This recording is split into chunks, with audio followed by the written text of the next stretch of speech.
Olá a todos! Sejam muito bem-vindos ao nosso canal. Hoje vamos mergulhar num tema profundo que toca a essência de quem somos e como aprendemos. Preparem-se para uma jornada diferente, porque não vamos falar de salas de aula tradicionais, mas sim de um espaço de aprendizado muito mais íntimo e transformador. Existem salas de aula feitas de pedra e cimento, onde a gente aprende matemática, história, mas também existem salas de aula feitas de silêncio e dor, onde a gente aprende sobre a vida, sobre nós mesmos. Enquanto o mundo exterior corre, buscando respostas freneticamente, a nossa alma, muitas vezes, caminha entre perguntas, em busca de um sentido mais profundo. A Torá, um texto milenar de sabedoria, nos ensina algo poderoso. O verdadeiro aprendizado não começa nos ouvidos, mas sim no coração. Coloca estas palavras sobre o teu coração, diz Devarim 6:6. Pensem nisso. O coração é o nosso primeiro professor, aquele que nos guia nas primeiras experiências e, ao mesmo tempo, é o nosso último aluno, aquele que continua aprendendo até o fim. Na sala de aula da alma, cada tropeço que damos não é um fracasso, é uma lição.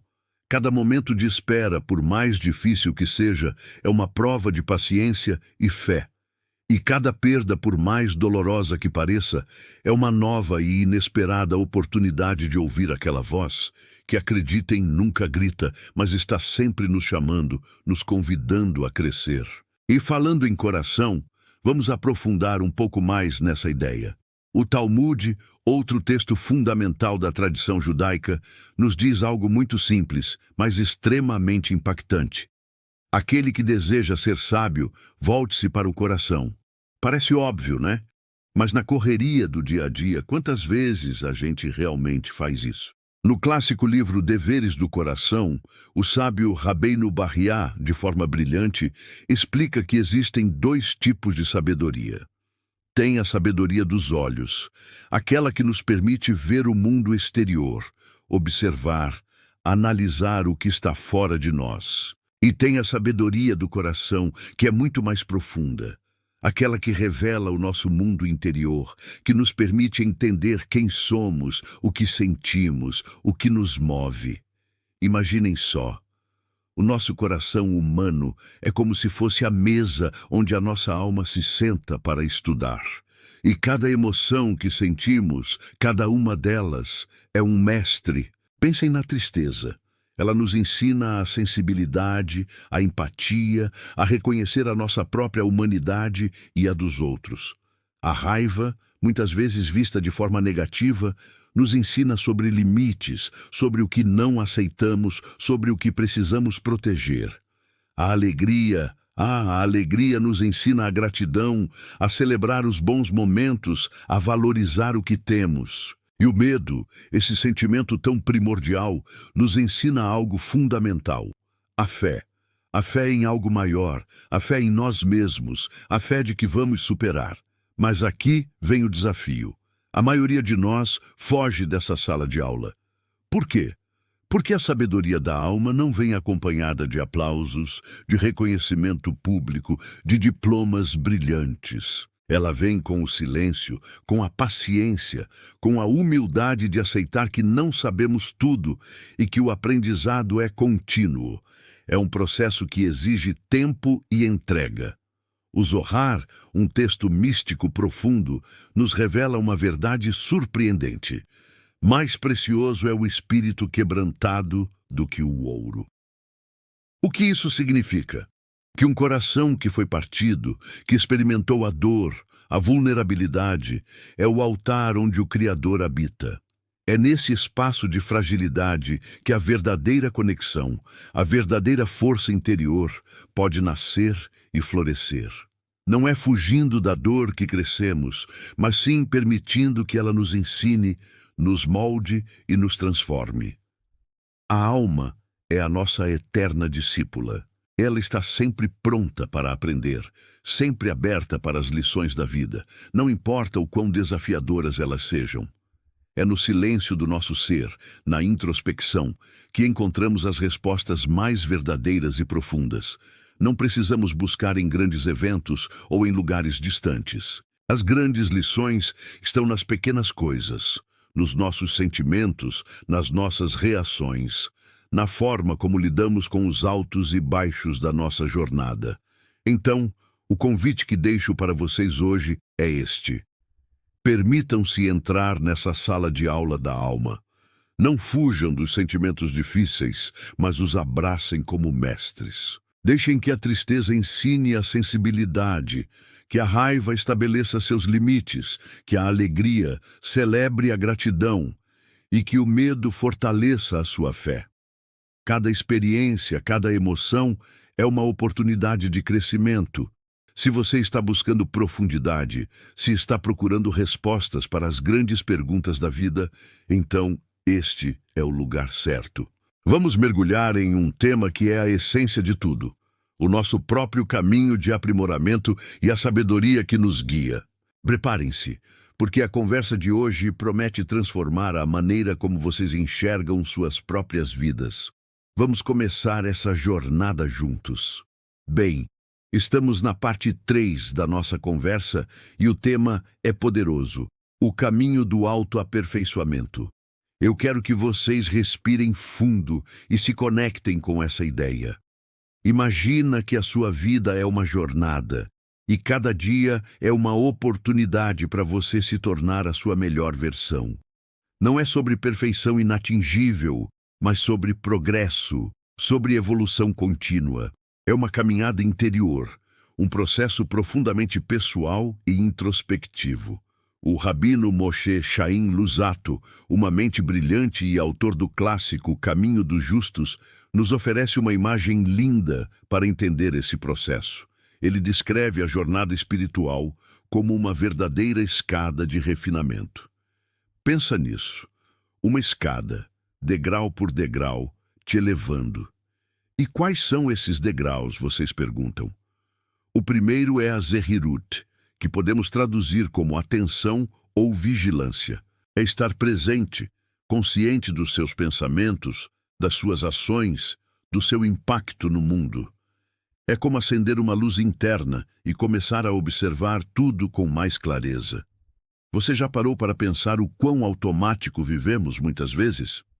A Zehirut nos convida a quebrar essa inércia. Depois, subimos para a Zerizut, que é a diligência, o entusiasmo. Não basta ver o que precisa ser feito, é preciso agir com paixão, com energia. É aquela força interna que te impulsiona a não procrastinar, a dar o seu melhor. É a chama que te mantém aceso. A seguir, alcançamos a Nekiyut, a pureza. E aqui não estamos falando de uma pureza ingênua, mas de uma pureza de intenções. É sobre agir sem segundas intenções, sem malícia, com o coração limpo. É quando você alinha o que você pensa, o que você fala e o que você faz. É a integridade em sua forma mais plena. E dessa pureza, naturalmente, chegamos à Anavá, a humildade. Ah, a humildade, tão mal compreendida muitas vezes, mas tão essencial. Não é sobre se diminuir, mas sobre reconhecer que há algo maior que você está em constante aprendizado, que a vida é uma eterna escola. É a capacidade de ouvir, de aprender, de se render ao que é verdadeiro. E, finalmente, o topo dessa escada, a Kedushá, a santidade. Não uma santidade religiosa no sentido restrito, mas uma santidade de vida. É viver com propósito, com significado, transbordando aquilo que você se tornou nos degraus anteriores. É um estado de conexão profunda, de realização plena. Cada um desses degraus, meus amigos, é uma renúncia da ilusão. A ilusão de que somos separados, de que não precisamos evoluir, de que a vida é apenas o que vemos superficialmente. E cada passo nessa escada, cada degrau que você sobe, é uma aproximação do seu verdadeiro propósito, da sua essência, da sua melhor versão. É um processo contínuo, sem fim. O Talmud, em Avot 2:21, nos ensina uma verdade profunda e libertadora. Não és obrigado a completar a obra, mas tampouco és livre para dela desistir. Que frase! Ela tira o peso da perfeição instantânea e nos coloca a responsabilidade do esforço contínuo. Ninguém espera que você seja perfeito amanhã, mas espera-se que você continue caminhando, que não desista de si mesmo. O progresso espiritual é exatamente isso, um processo de lapidação. E aqui vem uma analogia que eu adoro. Deus não cria diamantes. Pense bem. Pense, Deus cria pedras brutas. A beleza e o brilho do diamante não nascem prontos. Eles são revelados através de um processo intenso. E esse processo de lapidação dói. Ah, como dói! A pedra bruta é friccionada, cortada, polida. Há resistência, há atrito. Da mesma forma, as dificuldades da vida, os desafios, as dores, são as ferramentas que nos lapidam. São elas que removem as impurezas, as camadas que encobrem o nosso verdadeiro brilho. E é exatamente essa dor, essa fricção, essa superação que revela o diamante que existe em cada um de nós.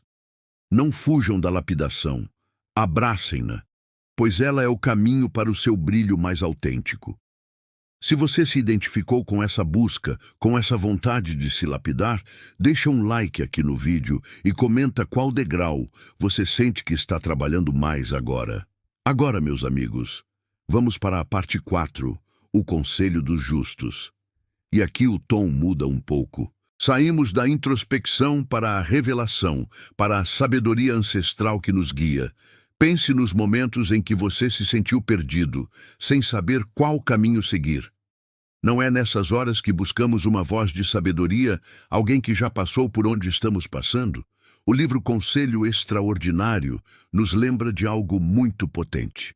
Quem ouve o conselho de um justo, ouve o eco da eternidade. Que afirmação!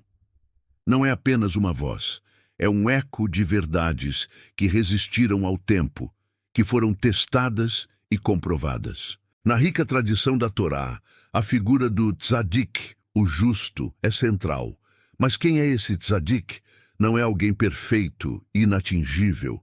O tzadik é aquele que venceu a si mesmo. Pense nisso. Não é sobre vencer o mundo, mas sobre vencer os próprios medos, os próprios vícios, as próprias limitações. É alguém que travou as batalhas internas e saiu vitorioso, não por eliminar a luta, mas por aprender a lutar com sabedoria e pureza de coração.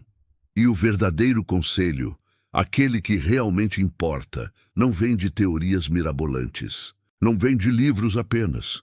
Ele vem de cicatrizes curadas. Aquele que te aconselha sobre superação é quem de fato superou. Aquele que te fala sobre paz é quem encontrou a paz após a tempestade. O Zohar, um texto místico profundo, nos oferece outra imagem poderosa. Ele diz que o tzadik é como um espelho limpo. E qual a função de um espelho limpo? Refletir sem distorção. Nele, a luz divina se reflete sem nenhuma mancha, sem nenhuma distorção egoísta. O tzadik não te diz o que ele pensa, mas te ajuda a ver a verdade que já existe em você, que já existe no mundo. Ele te ajuda a clarear o seu próprio espelho. É uma luz que te orienta, mas que não te ofusca. Mas há um detalhe crucial. O conselho dos justos só ilumina quem se aproxima com pureza. O Zohar, em Shemot 33b, nos adverte. Assim como a chama não se une à poeira, a sabedoria não habita no coração impuro. Pense na metáfora. Se você está com a alma cheia de ego, de inveja, de má vontade, a sabedoria não consegue entrar, não consegue se manifestar. É preciso limpar o coração, abrir-se com honestidade, com a intenção genuína de aprender e crescer. Buscar o conselho certo não é sinal de fraqueza, mas de inteligência.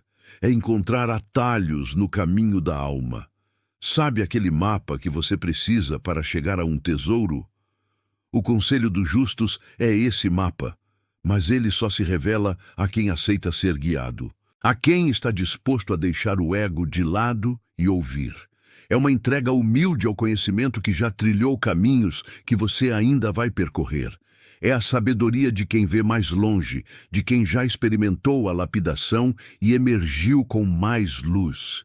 Então, meus queridos amigos, espero que essas reflexões tenham tocado o coração de vocês e iluminado um pouco mais o caminho. Lembrem-se que o autoaperfeiçoamento é uma jornada contínua e que a sabedoria está sempre disponível para quem a busca com um coração aberto. Preparem-se para uma jornada transformadora, porque estamos prestes a desvendar os segredos da sabedoria da alma. Vocês já pararam para pensar no que realmente nos define? Não o nosso nome, nossa profissão, ou mesmo nossas conquistas materiais. Refiro-me à essência, à chispa divina que pulsa em cada um de nós. A sabedoria ancestral nos ensina que cada alma que desce à terra carrega consigo um currículo espiritual único. É um programa de estudos personalizado, desenhado com uma precisão que desafia nossa compreensão mais superficial. Pensem comigo, tudo o que acontece em suas vidas não é acaso. Cada instante, cada evento, cada encontro é, na verdade, uma aula. Sim, uma aula cuidadosamente preparada pelo grande professor do universo. E se cada experiência é uma aula, então, cada pessoa que cruza o seu caminho, especialmente aquelas que de alguma forma te ferem, te desafiam ou te incomodam, pode ser vista como um professor disfarçado. Eles estão lá, talvez sem saber, para nos apresentar lições, para nos impulsionar a crescer, a olhar para dentro e a lapidar quem somos. Cada desafio que enfrentamos, por mais árduo que pareça, não é uma punição. É uma lição personalizada, talhada sob medida para a nossa evolução espiritual. É como se o universo sussurrasse: essa é a sua próxima etapa, a sua próxima prova, o seu próximo nível. E é através dessas provas que a nossa alma se fortalece, se expande e se revela. O Zohar, um dos textos mais profundos da Cabala, nos lembra com a beleza e a simplicidade de uma frase impactante: o homem é um mundo em miniatura. Parem um momento e absorvam essa ideia. Cada um de nós é um universo completo, com seus próprios continentes de emoções, oceanos de pensamentos e céus de aspirações. E assim como um mundo precisa ser explorado e conquistado, o nosso mundo interior também o exige. Mas essa conquista não é feita com armas ou fronteiras. Ela é feita de dentro para fora. É uma conquista da autocompreensão, da autogestão, da autotransformação. É por isso que o verdadeiro estudo, aquele que realmente importa para a alma, não se limita a livros, a letras ou a fórmulas. O verdadeiro estudo é sobre comportamentos, sobre intenções, sobre as correções que estamos dispostos a fazer em nós mesmos. Não se trata apenas de adquirir conhecimento intelectual, mas de transmutá-lo em sabedoria viva, que se manifesta em como agimos, como reagimos e como amamos. O Talmud, outra joia da sabedoria judaica, nos provoca com uma pergunta e uma resposta que ecoam através dos séculos: quem é sábio? E a resposta é profunda e libertadora: aquele que aprende com todos. Pensem na amplitude dessa afirmação. Aprender com todos significa estar aberto, ter a humildade de absorver algo de cada interação. Significa aprender até com os nossos erros, transformando falhas em degraus para o crescimento. Significa aprender até com os nossos inimigos, compreendendo que suas ações podem nos revelar nossas próprias vulnerabilidades ou pontos fortes. E talvez o mais desafiador de tudo significa aprender com o silêncio, com os espaços vazios, com as pausas da vida, onde muitas vezes as maiores verdades se revelam. A sala de aula da alma não tem formatura. Não há um diploma final, um último exame. Há apenas consciência. E é aqui que reside uma das maiores ironias e belezas dessa jornada. O aluno que se julga pronto, que acredita já saber tudo, que ostenta uma falsa completude, é, paradoxalmente, reprovado pela própria arrogância. Ele fecha as portas para o aprendizado contínuo, para a evolução infinita que é a própria essência da alma. Mas aquele que, mesmo em meio ao sofrimento, mesmo nos vales mais escuros, se mantém aberto e busca compreender, aquele que aprende até do sofrimento, esse já é sábio. E ele é sábio muito antes mesmo de ter a plena consciência de sua própria sabedoria. Ele não precisa de um certificado externo, porque a sabedoria já habita em seu ser. As Escrituras nos oferecem uma pérola de sabedoria em Provérbios 16:32, que ressoa profundamente com essa ideia. Melhor é o homem paciente que o valente, e o que governa o seu espírito, do que o que conquista uma cidade. Essa passagem nos diz que a verdadeira força não está em dominar o exterior, em conquistar reinos ou acumular riquezas. A verdadeira força, a verdadeira conquista, está em dominar a si mesmo, em governar o próprio espírito, em ter paciência diante dos reveses e em cultivar a serenidade em meio ao caos. A sabedoria, portanto, não está em vencer os outros, nem mesmo em vencer as circunstâncias. A sabedoria está em compreender, em discernir os propósitos mais profundos por trás de cada evento, em reconhecer a tessitura invisível que conecta tudo. A Torá, em sua riqueza de significados, chama essa capacidade de biná, discernimento. É a faculdade de ver Deus, de perceber o divino, mesmo nas sombras mais densas, nos momentos de maior escuridão. É a habilidade de encontrar luz onde outros veem apenas trevas. E o Zohar, para nos coroar com uma visão verdadeiramente inspiradora, encerra com uma verdade que transcende o tempo e o espaço. A luz que o homem acende dentro de si ilumina mundos que ele nunca verá. Pensem na magnitude disso.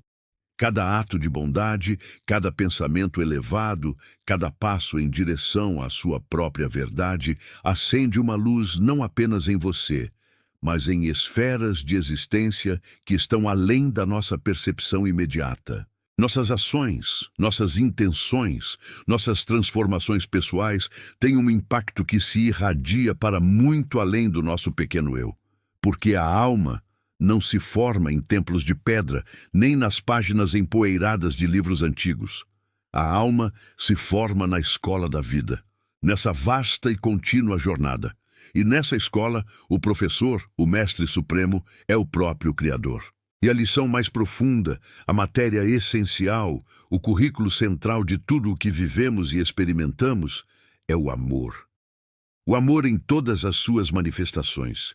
O amor próprio, o amor ao próximo, o amor à vida, o amor ao mistério. Que possamos todos abraçar essa jornada da alma com coragem, com humildade e com o coração aberto. Que possamos reconhecer em cada desafio uma lição, em cada pessoa um professor, e em cada respiração uma oportunidade de aprender e amar mais. Muito obrigado por dedicarem seu tempo e sua atenção a esta reflexão.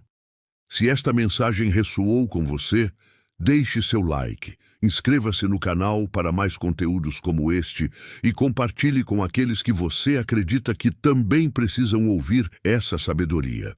Sua participação é fundamental para continuarmos iluminando mentes e corações. Um grande abraço e até a próxima.